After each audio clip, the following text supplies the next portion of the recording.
Democrats, beware. Your Kamala Mania party is about to get crashed. Right now, Vice President Harris is riding a wave of fawning media coverage and favorable polls as the press helps sugarcoat her radical and dangerously liberal track record. But Barack Obama's former advisor, David Axelrod, has some bad news for Democrats who think that this Harris honeymoon will last forever.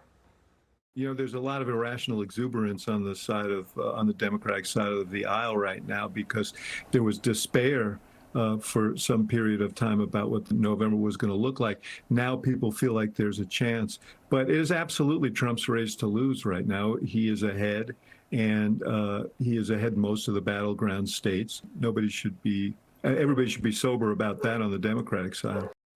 And you can expect Kamala Mania to fade as more Americans realize what a disaster she is on the issues. Harris has been flip-flopping like crazy on her support of far-left policies like abolishing ICE, banning fracking, and eliminating private insurance. And it's leading Democrats to come up with some ridiculous excuses.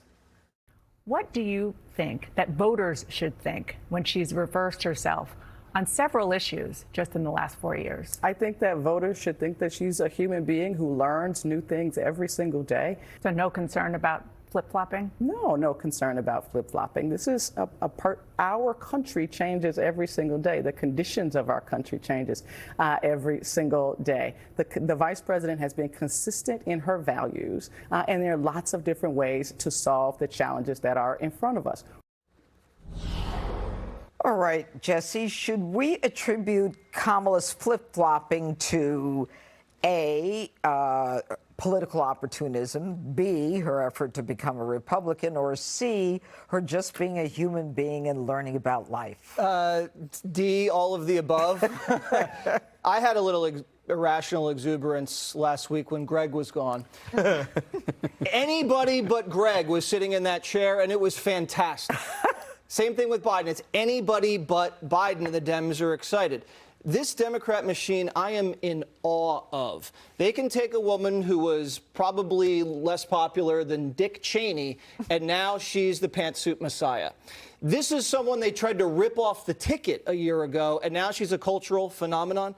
I bet if I switched parties and registered as a Democrat, identified as African American, and tapped Harold Ford Jr. as vice president, and just said all the things I've been saying on the five, I'm a human being, and I've listened and I've learned, I might probably do well against Trump in the battlegrounds. That's how powerful this machine is.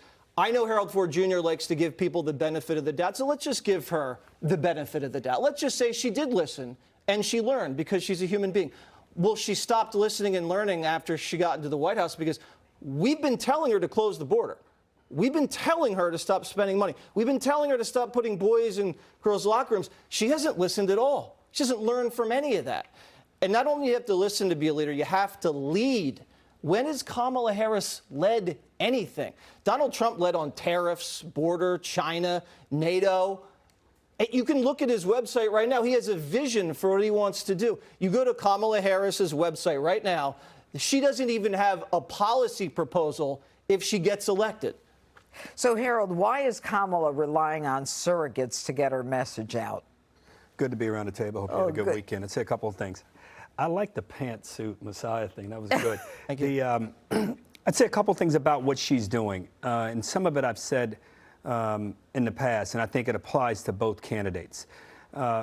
Laying out a vision for the future is how you win a presidential race, how you win big political races, gubernatorial races, if you're in one of the big states, for that matter, any state Senate races, but certainly when you're running for president.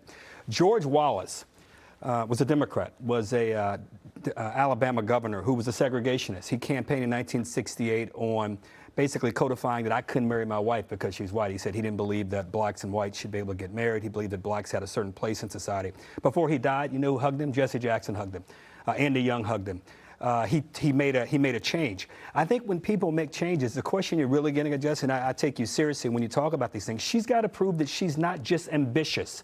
She's got to prove that she's authentic. I think people can change. You got to give people space to change, because that's the only way South Africa turned out the way it turned, and Mandela became president, because people changed. I hope people in the Middle East can change. The jury is still out on a lot of those issues. But in our political system, people jump from being Democrat to Republican just as President Trump did, and I think many people believe he is more Republican than he is Democrat if he's not an altogether a Republican. But I don't dismiss your point lightly. Yeah, but so George Vice President Wallace Harris didn't change his opinion on everything when he was running for president the next time. It Thank was like God. on his deathbed. Thank God, no, it was before he died. Yeah, right. So Kamala Harris is not on her deathbed.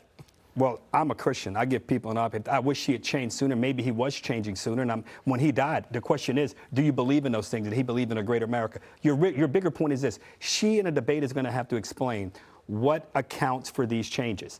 J.D. Vance will have to answer in his debate what accounts for your changes. And if they're authentic, if they're believable, if they're credible, then American people will believe them. But the question is, why is she relying on surrogates? Why isn't she doing it herself? But I think she's been out there, and she will continue to be out there. Look, I think she hasn't done a presser in 15 days. She should. I agree with you. She should. Okay. I agree. Forgive me. You're absolutely right. She should. Thank you. Okay, Katie.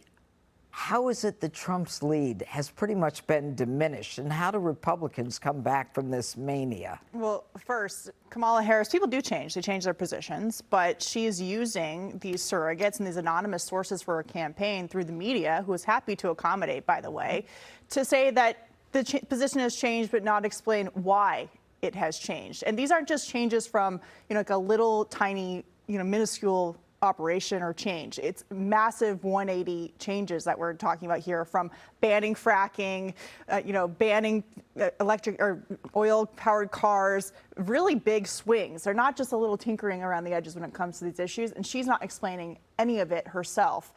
So that's one thing. The other thing, to your question about how Trump's lead has essentially not evaporated, but certainly gotten smaller. There's no doubt that Democrats have reset this race.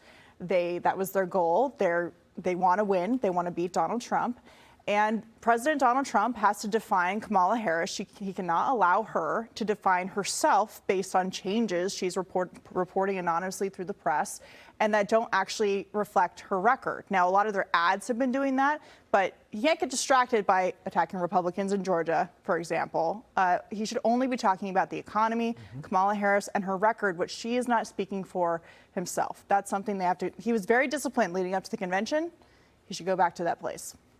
All right, Greg, welcome back. Thank you. Did things surprise you when you got back? Anything in particular? No, nothing really surprised me. Jesse's still here. I'm surprised, too. I know. It's amazing. I kept saying today's going to be the day he crosses the line. You know what? I think we're making a mistake when we're talking about changing opinions. You don't change when you change your clothes, you don't change your opinion. And for some people, it's no different than changing your clothes. Kamala Harris is an amorphous creature that conforms to whatever environment that best suits her. So one minute she could say, I'm going to bail out protesters, and the next minute she could say she's a prosecutor. She didn't have beliefs to begin with. So the idea that we're sitting here talking about, well, she changed her belief here, she realized, no, those aren't even part of her life. It's just, that's why she's laughing all the time. Because she's like, none of this stuff matters. Look, remember what she said about Joe Biden? When she said that I was the little girl on the bus, and then people said, why did you say that? She goes, it's a debate. So none of these positions that she takes are actually meaningful. She has no beliefs. She doesn't need any beliefs. She is no different than Joe Biden, selected to be slotted into this machine and do exactly what they're supposed to do to maintain the status quo. That's all it is. It's amazing that a month ago, that debate exposed probably the biggest political scandal in modern history, right? They covered up a president's dementia. Then 3 weeks ago, we had probably the biggest security breach in decades, an attempted assassination. And yet, without doing a thing, Kamala is the story. She's done nothing. She said nothing, yet she is the story. That tells you that the machine is doing all of it. She's just a constant variable. It doesn't matter. She's having fun because she knows everything is taken care of, right? She's like a tourist in the backseat of a Vegas limo with a roadie Long Island iced tea heading to the casino to play with the house chips.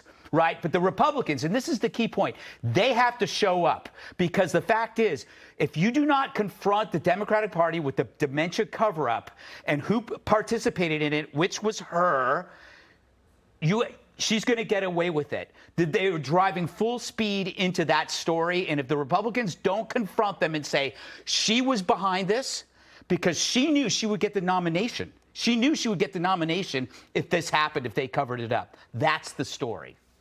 Good to have you back. Thank you.